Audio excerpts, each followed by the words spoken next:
Okay, here question to previous one. When a current of 2 ampere is passed through an inductor of inductance 10 millihenry, the magnetic energy stored in is. Yes or no? Yes. So first of all, given current কিমান দি আছে 2 ampere. 2 ampere and 2 ampere is key current. After that, inductor of inductance কিমান 10 millihenry. Yes or not? Yes. So 10 millihenry আমি 10 to the power -3 হবে না হ্যাঁ হয় নয় 10 into 10 to the power -3 হয় না হ্যাঁ হয় তো 10 স্কয়ার 10 to the power -2 ঠিক আছে আমি ফর্মুলা কি জানো ফর্মুলা তো তোমার মনে হচ্ছে হ্যাঁ half Li half Li square তো এটি মনে পড়ছে হয় L তো কিমান দিয়ে আছে 10 to the power -2 তাই না আর I তো কিমান দিয়ে আছে 2 স্কয়ার এটা কিমান হবে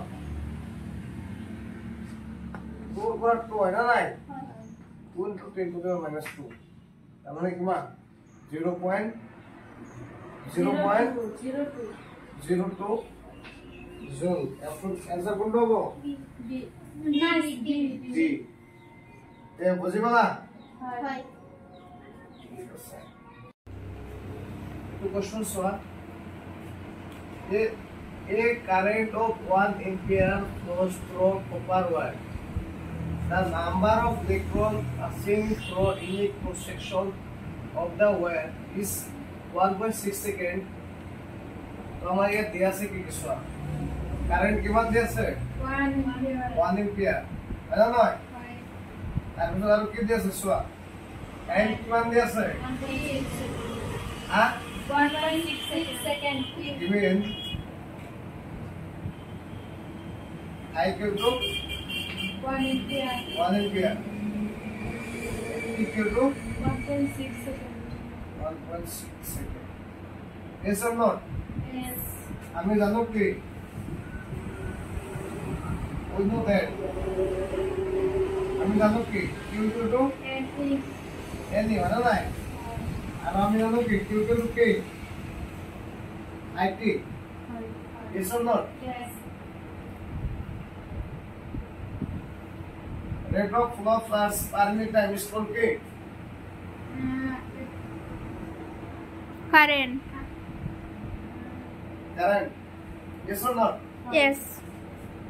So আমার কোলাবো দিছে কি এর number of electron yes or not? Yes. তো it divided by e equal to কি পাম এর মানে নাই মানে নাই Hoy. so right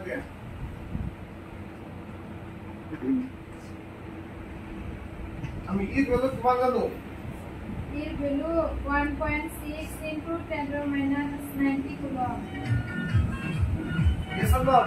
Yes. I will কিমান দিছে 1. 1. ই বলো 1.6.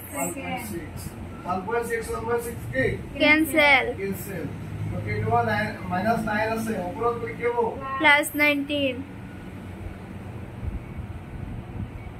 all বুঝিবালা অপশন কোনটা आंसर বুঝিবালা তুমি বেসিক নার্সিং এর ইম্পর্টেন্ট কোশ্চেন দিতে আমার সামনে নয় হয় তো টিকেট আছে দিয়ে কি বলে আগত বহুতবার আইছে হ্যাঁ আর এবারও চান্স কি আছে বহুত আছে তো তোমাকে শোনা ওকে তাহলে ফার্স্ট কোশ্চেন তো কি দিয়েছে x এর তো হাইব্রিডেশন है না হাইব্রিডেশন মানে কি অঙ্করণ है না অকমেট কি কয় অঙ্করণ করে নাই কয় না বেলেগ কয় অংকৰলৈ কয় চোৱা চোৱা xcf2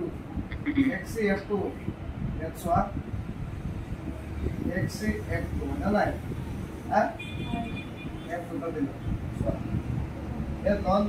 ইয়াত আমি লন পেয়াৰ কাউন্ট কৰিম আৰু বল পেয়াৰ কাউন্ট কৰিম না নাই চোৱা যেন কিমান নাম্বাৰ গ্ৰুপত আছে 80 হয় নাই এই গ্ৰুপ নাম্বাৰ দিছো গ্ৰুপ 18 হয় নাই ইয়াৰ ব্যালেন্স লিখুন কিমান 8টা বাহিৰত নথলে নাই দুটা গল আৰু কেইটা থাকিল 6টা আৰু 6টা থাকিল লন পেয়াৰ কেইটা কেইটা তিনিটা আর ওয়ান পেয়ার কেটা আছে দুটা 3 লং পেয়ার প্লাস 2 ওয়ান পেয়ার কম 5 হলে কি হবে sp3b হবে না নাই yes or not হয় বুঝতে পারলা না নাই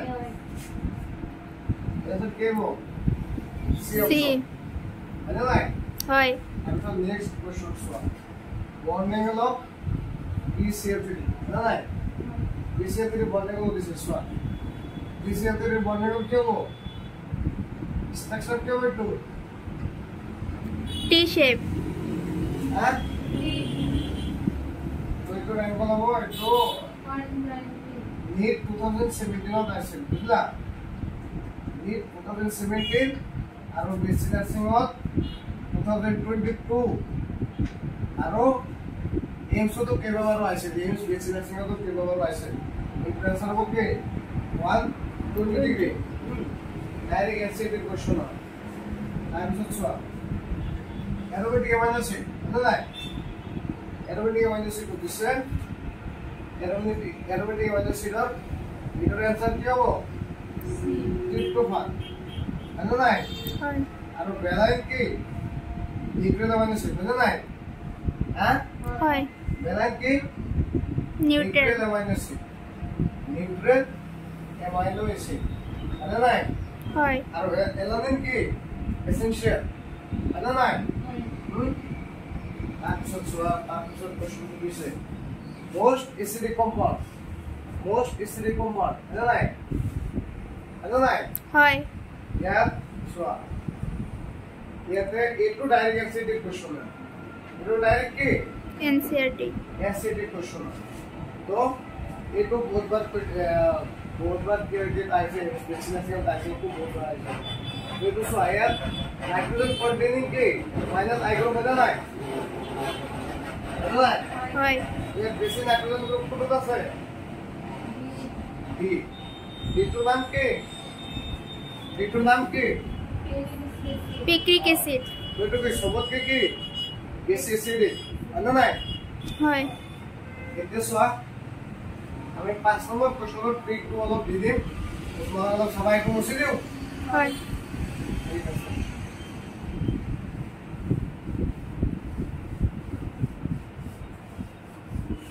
5 নম্বর কোশ্চেন তো তোমাদের সবার কি দিয়া আছে কোশ্চেন তো বোর্ন অর্ডার বলনা কি হলো লাগে কার্বন সি2 হলো না হ্যাঁ হয় সি2 তো আমি মলিকুলার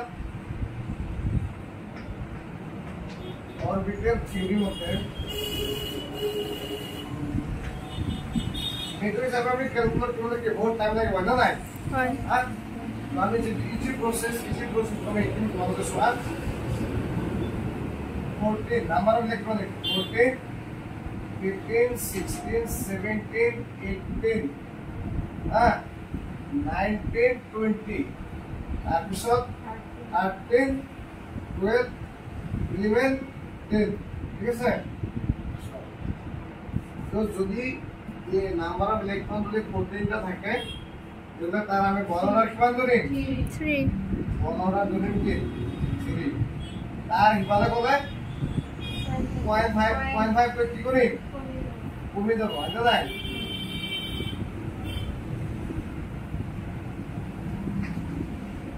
এটা নাই তো সোয়া করে দাও 0.5 কে কি হয়ে যাব কমে যাব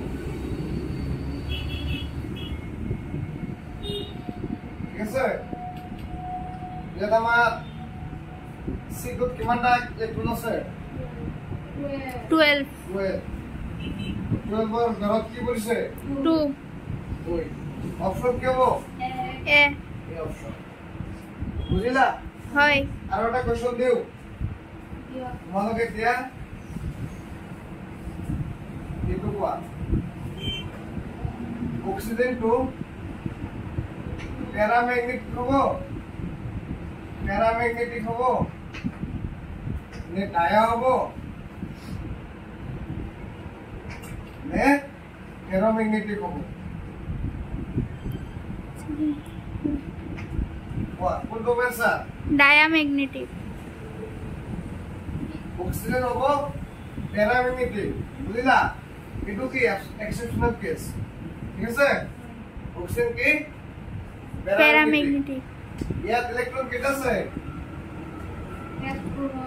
বলো না হলে নাই হয় মানে ইলেকট্রন আছে 16 ইলেকট্রন ইয়ার কি হবো বন্ধটা কিমান হবো 16 হলেন 14 15 16 2.52 হয় না নাই হয় কিমান হবো 2 না হবো 2 আর এটা কি প্যারাম্যাগনেটিক হয় না নাই হ্যাঁ তো এটো কোশ্চেন আছে 10 16 32 যিমান ইলেকট্রন থাকিব এটো কি হলৰ যাইব প্যাৰাম্যাগনেটিক আনা নাই প্যাৰাম্যাগনেটিক আৰু বাকি রেস্ট হল কি বাকি ডায়াম্যাগনেটিক যদি তোমার নাম্বার অফ ইলেকট্রন যদি ইভেন নাম্বার থাকে ইভেন নাম্বার যুগ্ম সংখ্যা নাম্বার অফ ইলেকট্রন যদি কি থাকে ইভেন নাম্বার থাকে ইভেন নাম্বার থাকলে কি হবো diamagnetic yes or not yes exceptional एकटा बात दे एक्सेप्ट एकटा बात दे बाकी के की diamagnetic yes or not yes আচ্ছা তোমার আচ্ছা যদি অড নাম্বার থাকে অড নাম্বার ইলেকট্রন থাকে অড নাম্বার ইলেকট্রন যদি থাকে তাহলে কি হবে প্যারাম্যাগনেটিক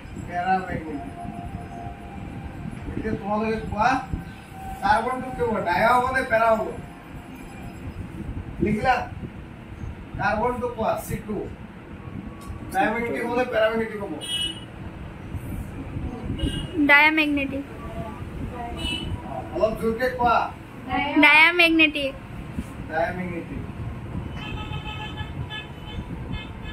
इतने को B2 डाया हो ने पेरा हो B2 सो एक की दिसु প্যারাম্যাগনেটিক হবো প্যারাম্যাগনেটিক আরে নাই বুঝে বলা আর দিও কোশ্চেন আর দিও দুইটা দেখো তোমাদের কোয়া O2 2 মাইনাস একটু পেরা হলে ডায়া হবো O2 2 মাইনাস একটু প্যারাম্যাগনেটিক হলে ডায়াম্যাগনেটিক হবে কি মানে লিখতে আছে ইলেকট্রন কেটা আছে বলো আর 2 মাইনাস উত্তর তো কি 18 ইলেকট্রন তো কি ইভেন না অড ইভেন তো কি হবো ডায়া হবো ঠিক আছে concept clear okay thank U